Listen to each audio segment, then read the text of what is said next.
कोण अशोक खरात, कोण कॅप्टन, कोण भोंदू ते आत्ता ओपन झालं. आम्हाला माहीतही नव्हतं ते. मी कधीही कोणतं भविष्य बघत नाही आणि बघणारही नाही. कोणी सांगावं कोपरात मी कुठं गेलो. आमच्याकडे जी जी माहिती पोलिसांनी मागितली ती त्याच दिवशी पुढच्या 2 तासामध्ये आम्ही पोलिसांना दिलेली आहे. आता ते का त्या खातेदारांनी त्याचं नाव दिलं आम्हाला माहीत नाही. कोण अशोकन कोण खरात आम्ही त्यावेळेस ओळखतही नव्हतो. पहिली गोष्ट म्हणजे ती 100 खाते अजिबात नाही. ते 47 खाते आहेत. त्याच व्यक्तीचं सेव्हिंग अकाउंट, त्याच व्यक्तीचं फिक्स्ड डिपॉझिटचं अकाउंट, म्हणून ती दुप्पट तुम्हाला दिसतं आहे. त्याच दिवशी खाते उघडलेले नाही, सह्यांचा अधिकार नाही, नॉमिनी लावलेले. नॉमिनीचा उपयोग कधी होतो? त्या ठेवीदाराचा मृत्यू झाला तर त्याचा वापर होतो. आणि काही गोष्टी अशा असतात की आम्हाला पोलीस तपास चालू आहे त्याच्यामुळे स्पष्टपणे बोलता येत नाही. एवढ्या 100च्या वर खाते अजिबात उघडले गेलेले नाही. नॉमिनीचा वापर ज्यावेळेस ठेवीदाराचा मृत्यू होतो त्यावेळेस तो नॉमिनी त्याचे व्यवहार सांभाळू शकतो. हो. मात्र तुमच्या पतसंस्थेत जे काही आता समोर आले त्यानुसार अनेक खात्यांना एकच मोबाईल नंबर होता आणि दुसऱ्याच्या नावाचे खाते देखील तोच अशोक खरात ऑपरेट करत होता. हे विश्वसनीय सूत्रांनी दिलेली माहिती आहे. मग असं जर असेल तरी तुमची फसवणूक केली त्यांनी की काय नेमकं काय तुम्ही काय याच्यात काय कारवाई कराल? पहिली गोष्ट म्हणजे एकच मोबाईल नंबर नाही आहे, 4 ते 5 मोबाईल नंबर त्यांनी निश्चितपणे दिलेले आहेत. आणि एक ठेवीदार किती नॉमिनी नेमू शकतो, कायद्याने त्यांना तसा अधिकार दिलेला आहे. ते नॉमिनी कोण आहे आणि आम्ही काय करतो तुम्ही म्हटलं लक्षात येत नाही का? आम्ही पहिल्यापासून एक तत्त्व पाळलेलं आहे की डिपॉझिटरची विश्वासार्हता राखायची. कोणत्याही डिपॉझिटरचं नाव बाहेर जाता कामा नये. ते डिपॉझिटरच आम्हाला सांगतात. अनेक वेळा कसं होतं, बायको येऊन ठेवती, ती म्हणते नवऱ्याला सांगू नका. मुलं येऊन ठेवी टाकतात, ते म्हणतात बापाला घरात कोणाला सांगू नका. त्याच्यामुळे कुठल्याही ठेवीदाराचं नाव आमच्या संचालक मंडळासमोर सुद्धा अजिबात येत नाही. ते फक्त आमच्या शाखाधिकाऱ्याला ज्यांनी ते खातं उघडलं त्या संबंधित क्लार्क पुरताच तो विषय असतो. मात्र जे खातेदार तिथं तुमच्याकडे आहेत त्यातल्या अनेकांचे आता जाब सध्या सुरू आहेत. त्यातले अनेक जर म्हणतात की कागदपत्र जरी आमच्या असं तरी सह्या आमच्या नाही, आम्हाला या जर असे जर अजूनही काही खातेदारांनी ही माहिती पोलिसांना दिली तर पतसंस्था म्हणून तुम्ही काय ऍक्शन घ्याल की तुमचीच फसवणूक केली का अशोक खरात नाही, त्यामुळे तुम्ही त्यांच्यावर ऍक्शन घ्याल? आमची फसवणूक केल्याचं आढळलं तर आम्ही पण निश्चित त्यांच्यावर ॲक्शन घेऊ. आणि आत्ता जे तुम्ही सांगितलं ते म्हणतात की KYC डॉक्युमेंट त्यांचे हे तर ते मान्य करतात, असं मी वाचलं वर्तमानपत्रात. आम्ही आलो नाही जे म्हणतात ही त्यांची पश्चात बुद्धी आहे. हे आता सांगतायत, सह्या देखील ते म्हणे आमच्या नाही. हे आता ते सांगतायत, ते पडताळणीमध्ये सत्यता पोलीस पडताळतील. त्यांची बाकीच्या अकाउंटला असलेली सही आणि तुमच्या बँकेत असलेली सही याच्यात तफावत पोलीस तपास आढळते नाही, 100% जुळतात. अकाउंट जेव्हा उघडलं त्या खातेदारांनी सांगितलं ज्यावेळी अकाउंट उघडलं तेव्हापासून कुठलाही OTP किंवा कुठलाही मेसेज आम्हाला आलेला नाही असं देखील जबाबदार येतो प्रत्येकाला, प्रत्येक खातेदाराला आमच्या OTPवर सगळी OTP नाही, त्या खातेदाराला त्याच्या अकाउंटची माहिती जाते आमची. नंबर मला नव्हताच नाही. आता तुम्ही जसं सांगितलं की एक नंबर दिलेला नव्हता त्या 48-50 खात्यांना 4-5 नंबर होते. मात्र एवढ्या खात्यांना केवळ 4-5 नंबर, प्रत्येक खात्याला वेगळा नंबर असतो. ते देऊ शकतात, प्रत्येकाला अधिकार आहे कोणत्या नंबरवर कॉन्टॅक्ट करायचा तो.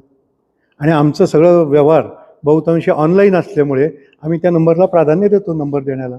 पण तो नंबर त्या खातेदाराच आहे का नाही याची देखील आपण OTP वरून काही चौकशी केली जात नाही. जर तिसराच माणूस त्याच्यावर व्यवहार करत असेल तर नाही, व्यवहार झालेलेच नाही. पहिली गोष्ट म्हणजे त्याच्यावर पैसे ठेवले आणि नंतर पैसे काढले गेले. ठेवणारा व्यक्ती भट्टर साहेबाला बोलून ठेवणारा व्यक्ती अशोक खरात, काढणारा तोच, नाव मात्र हरीश. हे जे सगळं नाही, असं नाही आहे ना. अशोक खरातच ठेवणारा असं नाही अजिबात. त्या व्यक्तींनी येऊन ठेवलेले आहे. आता काल आम्ही नामकरण आवारे जे आहे जगदंबाचे त्यावेळेचे ते संस्थापक मॅनेजर होते, त्यांची मुलाखत घेतली. त्यांच्या नावावर पण 6 खाते दिली, त्यांच्या नावावर त्यांच्या कुटुंबियांच्या नावावर तुमच्या पतसंस्थेमध्ये आहे. त्यांची मुलाखत घेतली तर ते सांगतायत की मला या खात्याबद्दल माहितीच नाही, ते खाते माझे नाही. ऑलरेडी ते बँकिंग क्षेत्रातलेच आहे. जगदंबा पतसंस्थेचे संस्थापक आहेत. त्यांनाही बँकिंग क्षेत्र पतसंस्था क्षेत्र माहित असताना ते जर म्हणताय की मला एक खाते संबंधच नाही, त्या खात्याशी माझा संबंध नाही असं म्हणतात, ते प्रत्यक्ष सिद्ध होईल ना. ते आता काही सांगतील. मी आता सांगितलं ती पश्चात बुद्धी आहे त्यांची.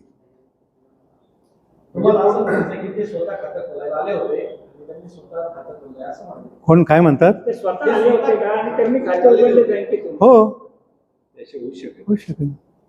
किंवा काही आता तुमचं म्हणणं हे आहे की जेवढे खातेदार आज इथं सापडत आहेत, जे नाव आता समोर येत आहेत, हे सगळे लोक तुमच्या पतसंस्थेतूनच खाते उघडले नाही. बहुतांशी लोक प्रत्यक्ष आले होते आणि काही लोकांचे खाते ऑनलाईन उघडले गेलेले होते. कोरोना काळातला तो 2021 पासूनचा तो व्यवहार आहे. त्या काळात कोरोना होता आणि कोरोनामध्ये आम्ही ऑनलाईन सर्व्हिस द्यायचो, घरपोचसुद्धा सर्व्हिस द्यायचो. काही खाते ऑनलाईन उघडले गेलेले आहेत. आता गेल्या 2 वर्षांपासून आधार लिंक हे सक्तीचं झालेलं आहे सगळ्याच बँकांना. मग या 2 वर्षात तुमची पतसंस्था अपग्रेड असतानाही या सगळ्या खात्यांचे account number, mobile number upgrade का नाही झाले, तेच का राहिले? अपडेट आहेत ना, त्यांनी जे दिले तेच नंबर आहेत. लिंक आधारशी लिंक आहे की नाही हे तुम्ही आहेत ना, आहेत ना. 50 खातेदारांचे 8 नंबर कसे लिंक असू शकतात? नाही, आता खातेदारांनी दिले ते आम्ही घेतले. त्याच खातेदाराचा नंबर दिला पाहिजे त्यांनी, असं बंधनकारक नाही. इतरही नंबर ते कॉन्टॅक्ट करता देऊ शकतात. पोलिसांनी तुम्हाला काय सूचना केलेल्या आहेत, काय तुमच्याकडून माहिती मागितलेली? आमच्याकडे जी माहिती पोलिसांनी मागितली ती त्याच दिवशी पुढच्या 2 तासामध्ये आम्ही पोलिसांना दिलेली आहे. पोलिसांनी एवढंच सांगितलेलं आहे की याबाबतीत तुम्ही सुद्धा गोपनीयता बाळा, पत्रकारांना आणि बाहेरसुद्धा खूप माहिती तुम्ही देऊ नका. त्याच्यामुळे आमच्या तपासात अडथळा येऊ शकतो.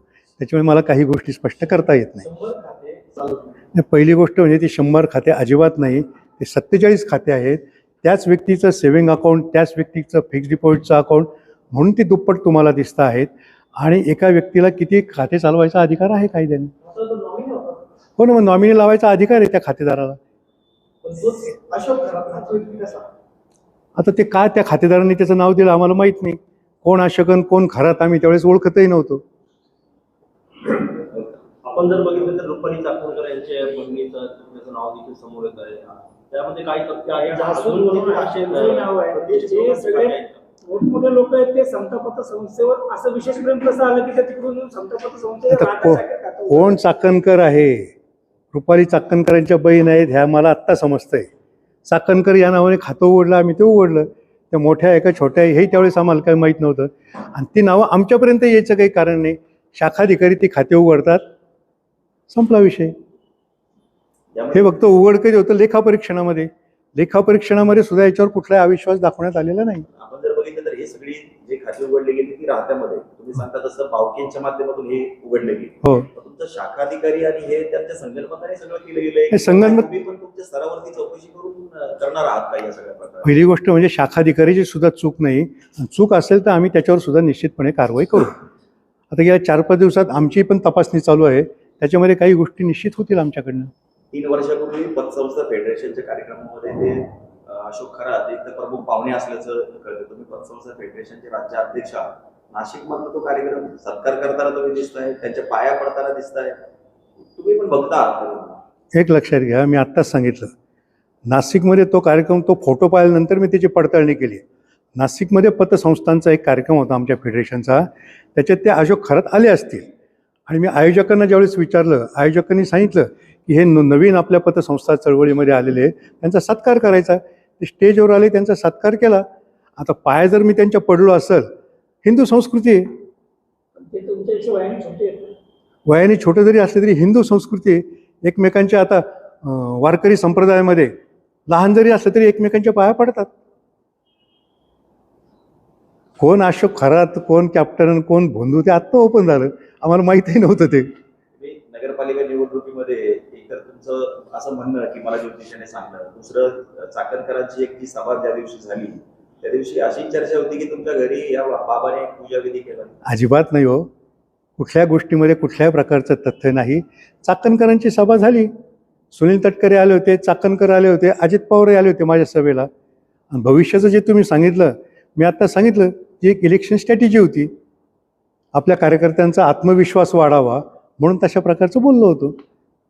मी कधीही कोणतं भविष्य बघत नाही, बघणारही नाही. कोणी सांगावं कोपऱ्यात मी कुठं गेलो का भविष्य बघायला, आणि कोणत्या बाबाच्या नादी लागलो का? कधीच नाही. तुम्ही भविष्य सांगू शकता आता अशोक खरातचं? कोण अशोक खरातचं काय भविष्य आहे? भविष्य काय दिसतंच आहे सगळं महाराष्ट्राला समोर. या सगळ्या प्रकरणात जर कधी अशोक खरात दोषी असतील, तुमच्या पतसंस्थेची त्यांनी फसवणूक केली असेल तर तुम्ही गुन्हा दाखल करणार? करणार, 100% करणार.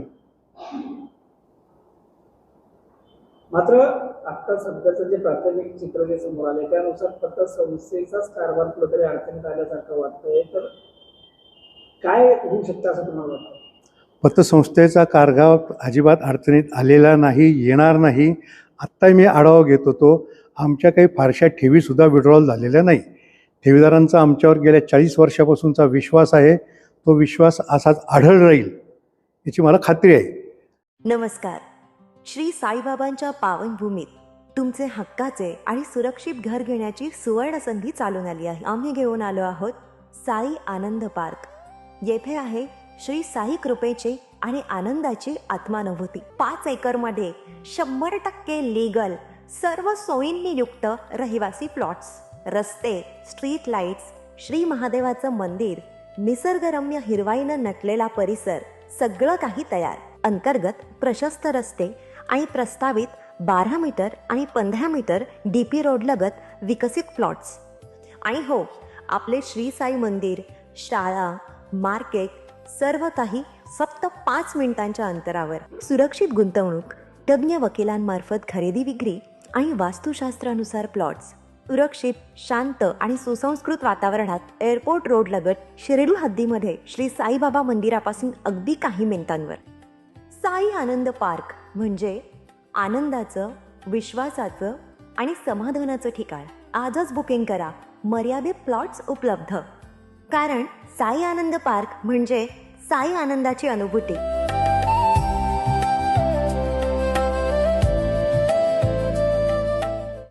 श्री साईंच्या नगरीत आपल्या स्वप्नातील घर साकार करण्याची सुवर्ण संधी.